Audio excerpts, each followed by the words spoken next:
Peace, peace, peace, IG. Assalamu alaikum. Today is survival tip number 2. Daily survival tip number 2. Build and keep an E.D.C kit. That's our topic for today that I'm going to cover on my little short walk.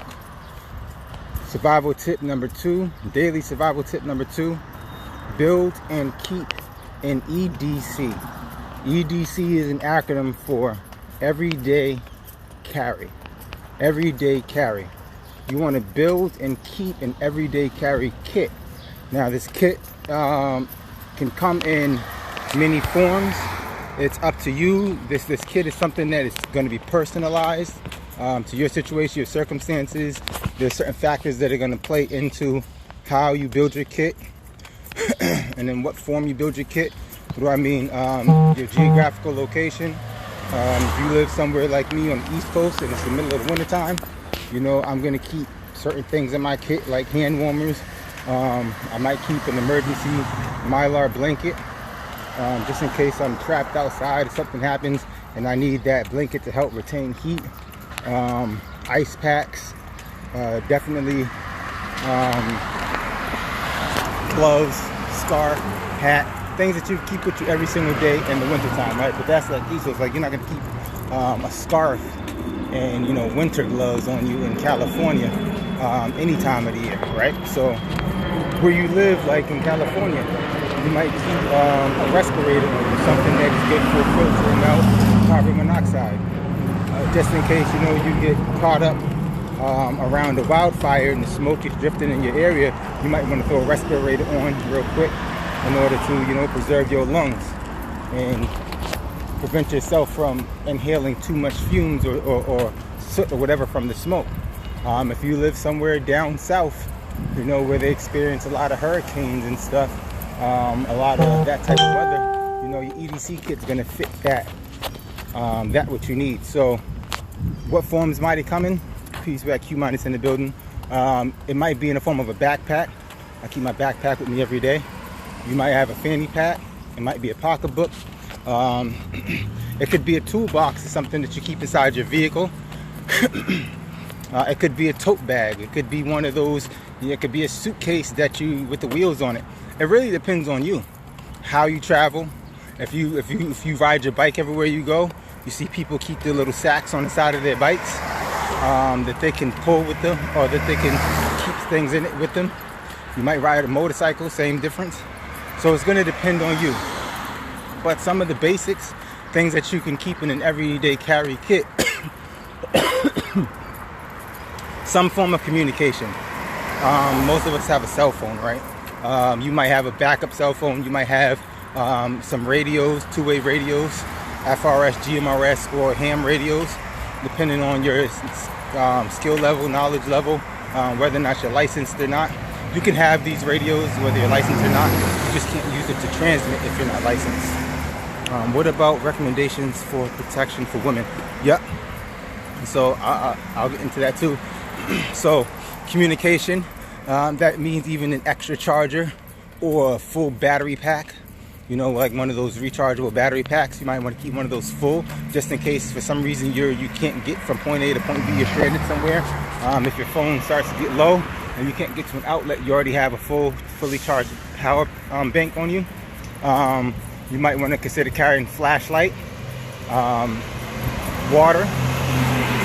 What else? In the middle of a city, you might keep what's called a Silcot key, which is a utility key that maintenance people and people in facility maintenance and building managers might keep in order to be able to turn on the outside spigots in a commercial facility, inside or outside of a commercial facility. A street map of your area, a regional map of your area, and maybe even some street maps or regional maps of surrounding areas. You might want to keep on you some kind of eye protection, some kind of gloves, maybe not winter gloves, but you might keep a pair of work gloves on you. You might keep some Nertile gloves on you, just in case you have to come in contact with something that's less than savory. For protection, depending on who you are, what you believe in, You might keep a firearm on you. That's definitely an everyday carry item for a lot of people. A knife, whether it's fixed blade or switchblade. Now, me personally, I do not carry weapons, and that's for a reason, a very good reason. And it's not a legal thing for me. It's more of a belief thing for me. I don't carry weapons, so I train myself to be a weapon. So, you know, firearms, there's also mace. You have mace, bear spray, pepper spray. You know, there's all kind of different names and brands for these things. You have to figure out which one's going to work best for you. But even like a flashlight, you know, some flashlights are built to be defense tools as well. They come with serrated bezels, if you will. Or some of them have stun guns inside of the bezel. I actually own a few flashlights that have that in the bezel. And they can be used as blunt force objects as well as light. So these are some things that you can keep in the everyday carry kit. Definitely first aid supplies. Your little boo-boo kit stuff, meaning, you know, band-aids, alcohol wipes, antiseptic wipes, Neosporin and other type of antiseptic creams, and burn creams. You might want to keep a couple of pills of aspirin or Tylenol, Advil, whatever type of medication you use, Benadryl, whatever type of medications that you use on a regular basis. Again, this is going to be specific to you. You have to really know, because this is something, you know, these aren't things that everyone carries every day.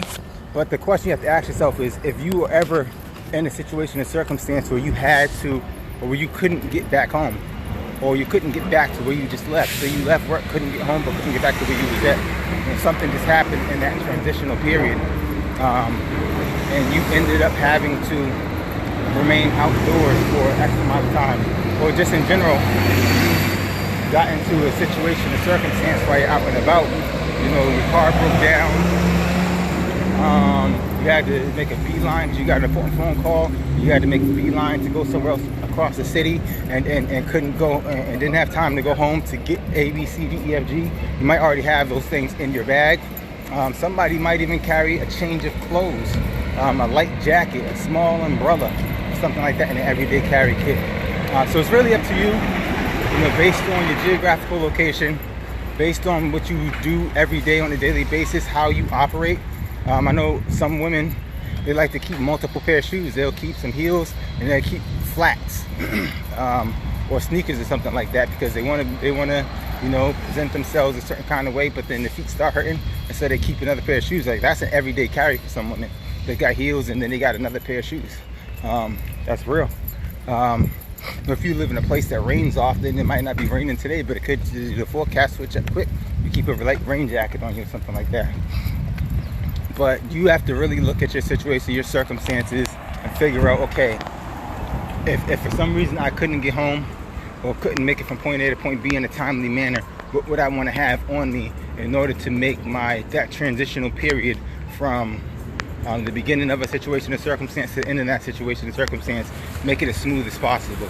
You might want to keep some kind of high-calorie energy bar, you know, maybe one on you, one or two. Now, this is different from a go bag, or a flea bag, or a bug out bag.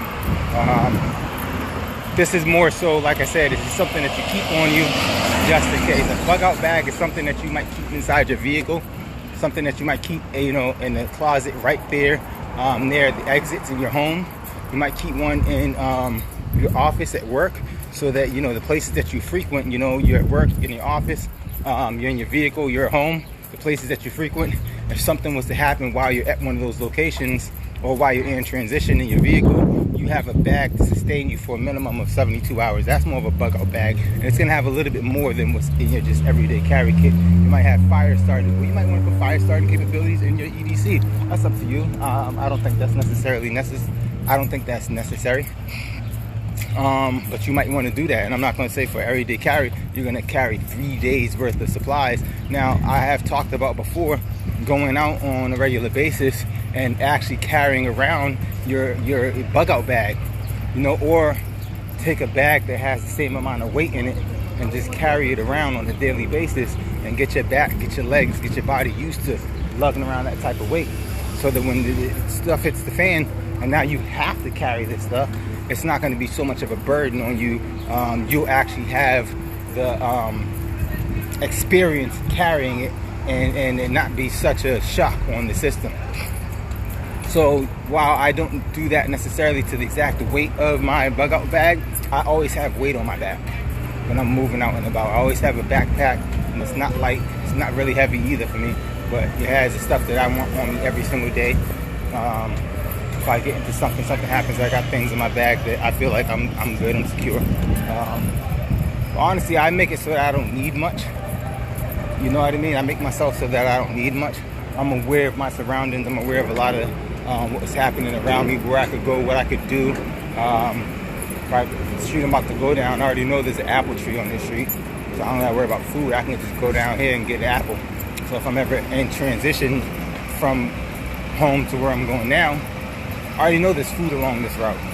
You know, I know where this food is along the evacuation route. I'm out of the city of Boston. We're naturally growing food. In the middle of the wintertime, it might be different. I'm gonna put something in my bag because here, of course, in the wintertime, there's no food growing on the trees. So your E.D.C may change over time. It might change seasonally. It might change depending on whether or not you have children. You might not have children right now, but in 2 years you might have children, and you might change that bag up according to that. You know, so there's a lot to look into. But that's our daily survival tip number 2. You want to build and keep an E.D.C. Now, again, like I said, it doesn't have to be a book bag. It doesn't have to be a fanny pack. It doesn't have to be, it can be whatever you want it to be. It doesn't mean like I go to work and I don't have this on my back at work all day. It goes into my locker. So if I'm in that building, it's in the building with me. And if I had to flee from that building, I'm just gonna go skirt, because the locker room's on my way towards the exit anyways. I'm gonna skirt, go to the locker room, grab my bag, and as I'm leaving that building, I have my bag with me. If I need it inside of the building, it's in the building with me. You know, so that's how you. And one day maybe I might give you all a tour of my E.D.C. Or what E.D.C could look like. And so Sister Q said, what about recommendations for protection? So I kind of answered that already, but I wanted to read her question out loud. What about recommendations for protection for women? I have first aid kit in my truck. Yeah, so just go back over what you have in your truck. Go back over your first aid kit. See if it's built out the way you want it. If there's things that you feel like you can add or want to add, think about it. Look up some videos online about, you know, good robust first aid kits. I'm not talking about ones that you can just go buy, like ones that people build on their own. Check YouTube out. People who do a lot of ill and a lot of dope stuff with their kits. You might want to upgrade it to a trauma kit if you're in a truck and you're traveling. You might want to have, you know, tourniquets in there. You might want to have blood stopping capability, hemostatics, and things like that. If it's not that type of first aid kit or trauma kit, you might want to have some kind of splint or way to make a splint. You know, different things just in case. Oh, you built yours. All right, cool. So likely it's customized exactly how you want it. But again, still keep going over it, you know, and think about what you can add to it. And the good thing about having an E.D.C in a truck is that, you know, you have the ability to pack more. You have the ability to pack more. You can keep a cooler in the truck for food and for water, you know, and ice and stuff like that. You can keep a generator on the back of a truck. You can keep extra gas on the back of the truck and make sure you're cycling it out. And especially if it's a pickup truck, you know, where the gas could be sitting on the back of the truck, you know, and not necessarily enclosed where fumes are getting all around in the car. But there are different ideas and thoughts around, you know, keeping fuel on you. But in a truck, you definitely have a lot more wiggle room with your everyday carry stuff. So, oh, that's your next step. All right, yeah, so yeah, get on that, you know. If you have the time, if you find yourself sitting down on the couch, if you find yourself, you know, watching something that you might not need to be watching, except when I'm on, yeah, this is important information. Praise be to God. But when you find yourself sitting down and you have some extra time, those are the times you go and you just reassess what you have. You know, I'm constantly in my apartment like, what can I throw away? Like, I'm good for throwing stuff away. I'm good for getting rid of things. And I teach in my class too, though. To be real with you, I teach in my class. that you shouldn't be too quick to throw things away. Not that you can't get rid of things, but see how you might be able to trade something or sell something that you don't necessarily need in order to make a few dollars to put money towards the things that you do actually need. So some people might say, well, I can't afford, you know, this for my kid. I can't afford to buy this for my home. Yeah, well, there's something in your home likely, unless you're just ODC and extremely organized and you're already like thinking like that and have been thinking like that. There's likely something in your home that you don't need that you could sell off to get the money to buy certain things.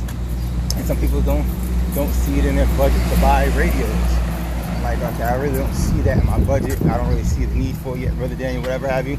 But if you have things in your home that you can get rid of and sell, or maybe even trade, look for that stuff, and then go sell, trade, and buy the things that you can use for your everyday carry or for your home.